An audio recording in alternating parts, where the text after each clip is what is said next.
Lembra que eu mostrei para vocês onde está Atenas aqui? Olha que bonitinha Atenas aqui, ó. Estão vendo Atenas? Está na Ática e Esparta, aqui ao sul, ó, tá? No Peloponeso. A península, aqui, essa parte rosa do mapa, é a península do Peloponeso. Certo? Os espartanos, aqui você tem um exemplo de arte espartana. Os espartanos fazem muita arte voltada para aquilo que é o principal motivo da vida deles, que é guerra. Mas é óbvio, eles não fazem só isso, eles também fazem arte sobre guerra também. Em Esparta é toda voltada para a questão da guerra, até porque, como eu falei para vocês, tem muitos escravos na cidade, eles vão se preocupar muito com isso, e a sociedade vai se militarizar. Percebam que a arte espartana também, ela tem, como a arte ateniense também, ela tem muita característica de mostrar o corpo humano, mostrar as formas humanas, valorizar essa questão da forma humana. A diferença é que os atenienses faziam uma arte mais voltada para a questão da beleza do humano, da beleza da vida, e os espartanos faziam uma arte muito mais voltada para a questão da guerra. Né? Pode ver que a arte aí, guerra. Outra coisa da arte espartana, né? Essa já em cerâmica, e óbvio, eles mostrando algo que para eles era o máximo da existência humana, guerra. Esparta é uma cidade muito fechada, ela não é uma cidade comercial a princípio, é uma cidade que vive de agricultura. Enquanto que Atenas é uma cidade que vive de comércio, é uma cidade aberta, tá? Aqui você tem crianças treinando, fazendo um treinamento militar, que era meio visto na sociedade espartana como uma brincadeira, tá? Isso, claro, dentro de uma representação artística espartana. De novo, cultuando físico, força física e guerra. Aí ocorre o seguinte: Esparta, que valorizava a guerra numa cidade fechada, os espartanos eles vão se incomodar muito com a seguinte situação. Num dado momento, Atenas, que está aqui na Ática, tá, começa a.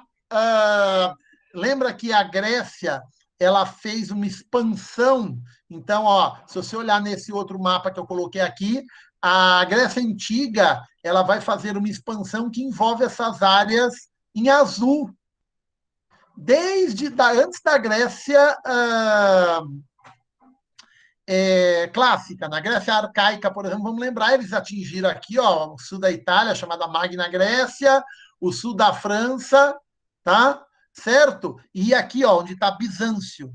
Aqui, ó, Bizâncio está aqui, no Bósforo, tá? No Estreito do Bósforo, né? Onde hoje é Istambul. O que aconteceu? Durante o período da democracia, Atenas vai Atenas vai começar a fazer acordo com várias cidades que estavam na Ática. Tá? Então, por exemplo, Delos, por isso a liga se chama Liga de Delos, tá? E eles fazem várias cidades da Ática e começam a explorar essas várias cidades e fazer colonização em outras áreas e ganhar muito dinheiro. Então, percebam que daquela primeira parte que eu falei, que era o sul da Itália, com a Sicília, o sul da França, né, alguns outros pontinhos, e aqui Bizâncio, os gregos vão começar, a partir da Liga de Delos, a colonizar outras regiões.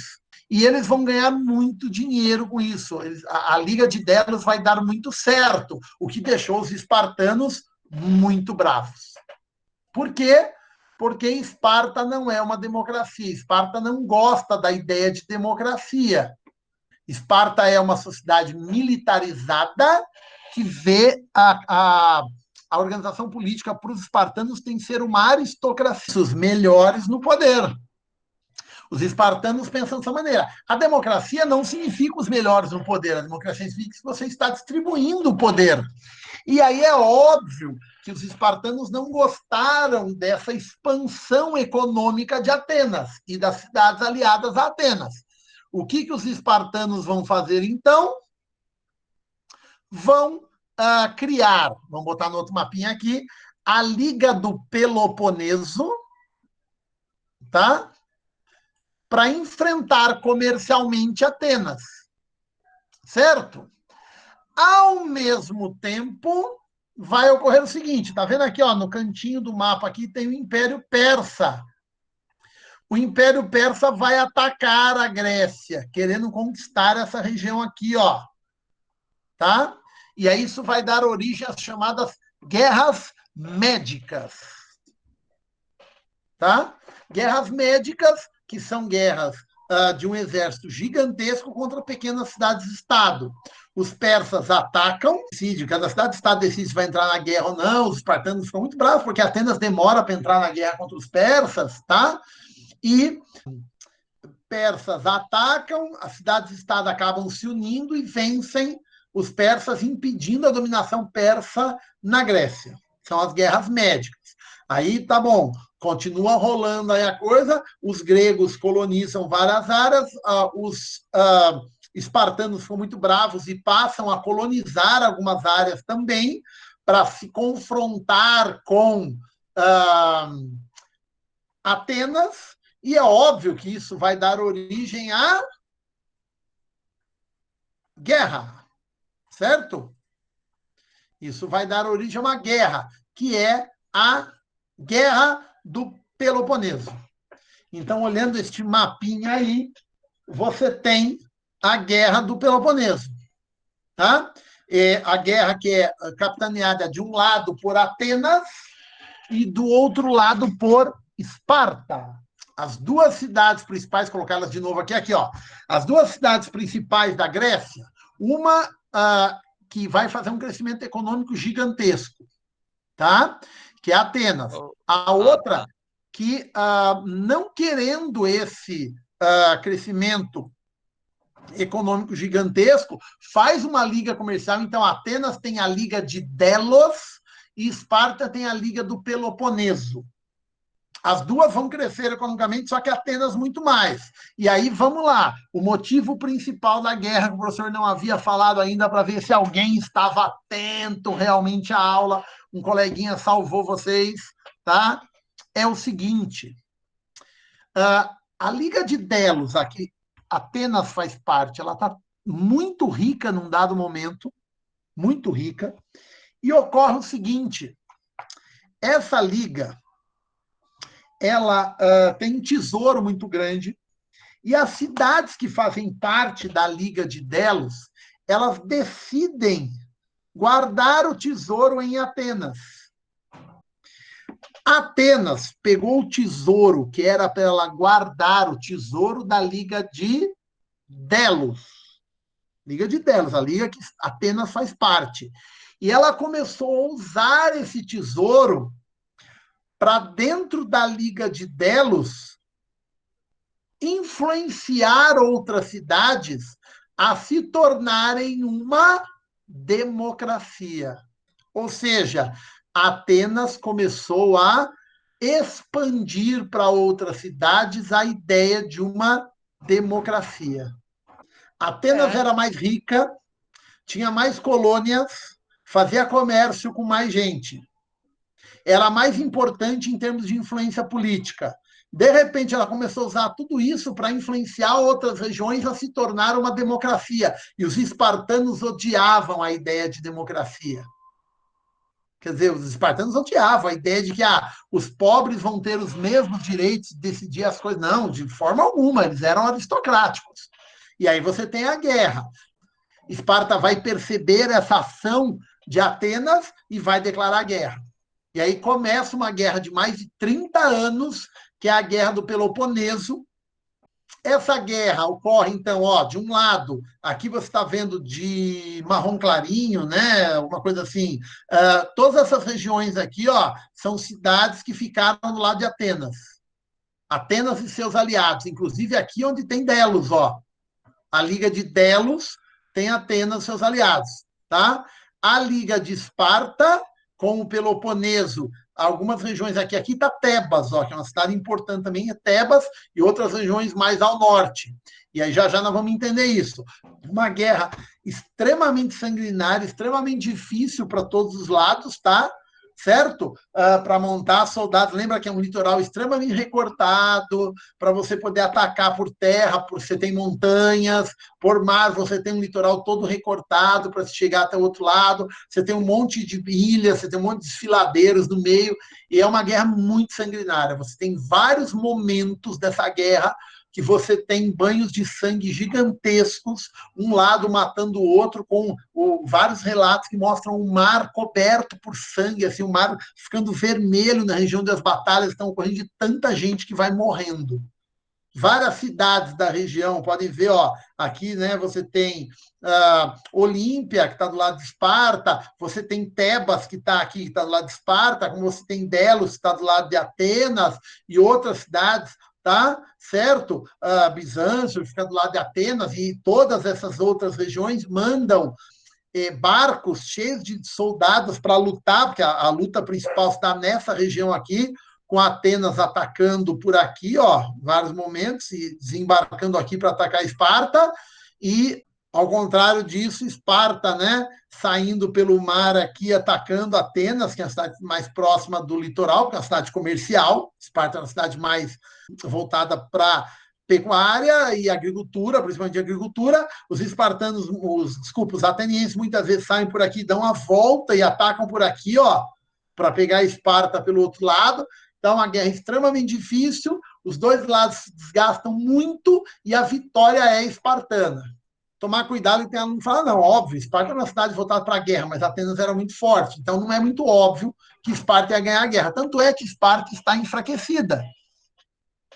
E outras cidades se aproveitam disso. Quem se aproveita disso? Tebas. Isso aqui são as ruínas de Tebas, ou do que sobrou dela, tá? Vocês vão ver que depois a cidade vai ser destruída, tá? Você tem a seguinte situação. Deixa eu colocar Tebas no mapa aqui para vocês. Olha Tebas aqui, ó. E se você olhar no mapa da guerra, a região de Tebas está do lado de Esparta. Só que Tebas percebeu que Esparta estava enfraquecida, tá? E Tebas, que estava do lado vitorioso, não concordou com uma das ações de Esparta. Esparta tinha um interesse de destruir Atenas, de simplesmente levar a vencer uma guerra, agora a gente invade Atenas e põe a cidade abaixo. Acaba, destrói a cidade inteira. Tebas não concordou e Tebas entra em desacordo com Esparta. Tebas, que os espartanos treinaram os tebanos, tá? Eu tinha falado um negocinho e não terminei a frase. Gente, cuidado, essa Tebas aqui é a Tebas grega, tá? Existe uma outra Tebas no Egito, tá? Que não é a mesma. A Tebas do Egito tem um monte de foto na internet, porque ela tem lá as ruínas da cidade. Essa Tebas aqui não vai ter quase nada para se ver. A Tebas aqui, ela então se desentende com Esparta, porque ela não queria destruir Atenas, tá? E ela vai dominar Esparta. Eles vão, então, para evitar o que a revanche que os espartanos queriam fazer, eles atacam Esparta e dominam Esparta. Aí vamos falar, peraí, mas Esparta não era uma cidade guerreira que tinha guerra e papapá. Como é que eles foram dominados pelos tebanos? Acontece que, como eu falei para vocês, a guerra do Peloponeso, ela faz Esparta, mesmo Esparta sendo vitoriosa, Esparta se enfraquece muito na guerra. Ela gasta muito para fazer a guerra, que arrebentou para poder ganhar. É o que aconteceu mais ou menos com Esparta. Ela se desgastou muito, Tebas domina Esparta. Tá? Os espartanos ficam muito bravos com isso, com essa situação, e vão fazer o seguinte. O rei de Tebas, que consegue fazer isso, é um cara chamado Epaminondas, tá? E os espartanos com a Macedônia. Tá aqui, ó, no norte, a Macedônia. A Macedônia, nesse momento, começa uma expansão expansão é essa liderada por este carinha que está aí na tela para vocês. Pode ver, ele está se expandindo, ele está chegando cada vez mais perto. Este é Felipe II, rei da Macedônia. Pai desse fulaninho aqui, Alexandre o Grande. O Felipe II está expandindo a Macedônia. Os espartanos fazem um acordo com a Macedônia ataca, a cidade de Tebas será destruída. Isso daí é o que sobrou de Tebas, da cidade inteira. Ensinamos vocês a lutar, vocês estão do nosso lado, vocês não deixarem de fazer, então a destruição vai para cima de vocês. Só não destruíram Atenas porque alguns atenienses aqui convenceram os macedônios, tinha gente em Atenas que era favorável a Macedônia poder dominar Atenas, porque Atenas já está totalmente enfraquecida, acabou a democracia, perdeu a guerra, né? Então, pessoas de dentro da Atenas convenceram os macedônios a não destruir a cidade, se não teria acontecido com a Atenas o mesmo que Tebas, que é esse monte de pedra amontoado aí, que é o que sobrou de Tebas. E o Felipe II, então, se expande para o sul, e aí o detalhe, gente, quando ele se expande para o sul, ele destrói Tebas, domina várias outras regiões, inclusive Atenas, inclusive Esparta. Então, toda a região da Grécia será dominada pelo Felipe II. E depois, nessa época, já no norte aqui da Macedônia, tinha um carinha que era filho do Felipe II, já liderando alguns exércitos para poder atacá-lo, para poder conquistar. Era um carinha chamado Alexandre o Grande, aí uma representação da época dele, uma representação em cerâmica, de Alexandre o Grande, e aqui uma representação de escultura de Alexandre o Grande. Ele que, quando o pai deixou o reino para ele, ele vai conquistar cada vez mais coisas. Ele tinha um grande interesse por guerra contra outros povos, e ele não se chama Alexandre o Grande, tá, gente? Ele chama Alexandre, e ele vai ganhar o apelido de Alexandre Magno, que significa o Grande, porque ele é um grande conquistador, certo? Tá? E como grande conquistador, ele vai chamar muita atenção na história, óbvio. Então, vou colocar aqui para vocês o mapa feito no período helenístico, período em que os macedônios dominaram a Grécia, os gregos se chamavam de helenos. A mistura da cultura macedônia grega e com as culturas do Oriente vai dar origem ao helenismo. Um mapa aí, evidentemente, um mapa que mostra basicamente o que eles conheciam na época.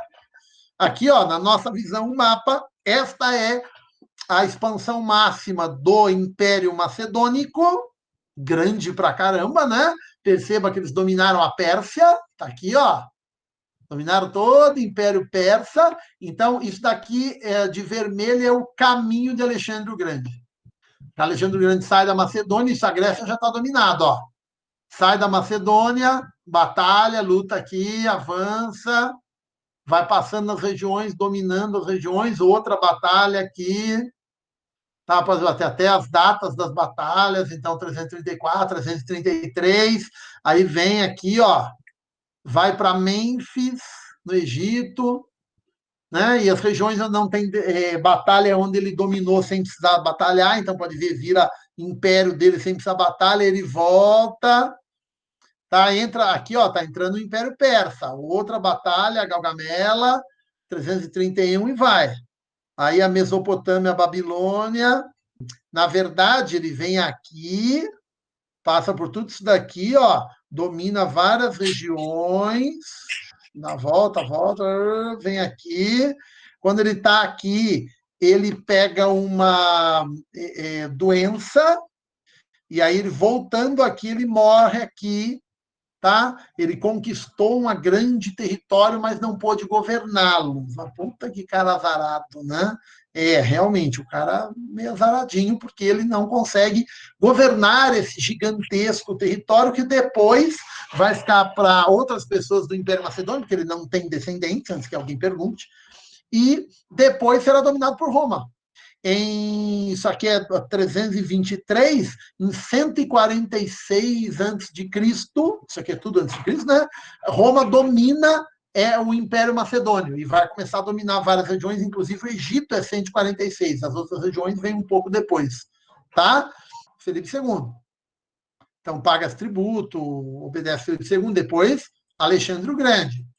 Quando Alexandre o Grande sai para as batalhas, anda para caramba, faz um monte de coisa, né? Cria o chamado helenismo. Toda essa região aqui que vocês estão vendo no mapa recebeu influência da cultura grega. A cultura grega, principalmente ateniense, que está aqui, ó, onde eu estou colocando aqui, né? Ela era tão maravilhosa, tão. Lembra que eu mostrei para vocês música, esculturas lá, que o Alexandre o Grande fica maravilhado com aquilo e ele pega essa cultura e expande essa cultura para onde ele leva. Então, ele manda construir em vários pontos aqui da passagem dele, gregos. Por exemplo, você tem, ó, gente, aqui você está na Índia, tá? Você tem aqui na Índia teatro grego. Sabe aquele teatro que eu mostrei na outra aula para vocês, aquele teatro de arena? Tem construção de teatro de arena ainda. Ele vai expandir a cultura grega para outras áreas, é o que dá origem ao helenismo. Então, essa mistura da cultura grega com a cultura oriental, da origem ao que se chama helenismo. Por exemplo, na filosofia, epicurismo, ceticismo e outros, que agora não vem ao caso, mas você tem vários modelos filosóficos, matemáticos, arquitetônicos, musicais que se expandem para essa região. Então, percebam que interessante, há uma influência grega nessa parte inteira do Oriente, graças ao Alexandre o Grande. Tá? Certo? Para nós podermos terminar, a última informação, quando Alexandre o Grande ele pegou a doença, e ele vai morrer tempos depois. Ele vai avisar o seguinte para as pessoas que estavam próximas a ele. Primeiro, quem tem que carregar o meu caixão? Não chamava caixão na época, tá? Mas é para vocês entenderem. Médicos. Para mostrar para as pessoas que os médicos podem fazer um monte de coisas, mas eles não vão acabar com a vontade dos deuses. Lembrando, eles eram politeístas. Outra coisa, ele pede para que as mãos dele fiquem fora do caixão, na medida em que se faz o cortejo fúnebre, saindo de um lugar e indo para o outro, né? Então, ele morreu até chegar, tá? De volta à Macedônia, onde ele vai ficar. As mãos dele fiquem fora do caixão, na medida em que se faz o cortejo fúnebre, saindo de um lugar e indo para o outro, né? Então, ele morreu até chegar, tá? De volta à Macedônia, onde ele vai ficar, e as mãos têm que estar para fora. Tá? Por quê? Porque ele quer mostrar para as pessoas que, olha, eu sou um grande conquistador, eu conquistei muito terreno, muito território, muita riqueza, mas desta vida nada se leva. E ele pede para que parte das riquezas que ele conquistou ao longo de sua extensa jornada de conquistas, parte das riquezas sejam jogadas no caminho. Ele está voltando e as riquezas, o cortejo fúnebre vai passando e parte das riquezas vai sendo jogada no caminho para mostrar que não adianta nada as riquezas, né? Você, né, não vai fazer nada com elas no pós-morte.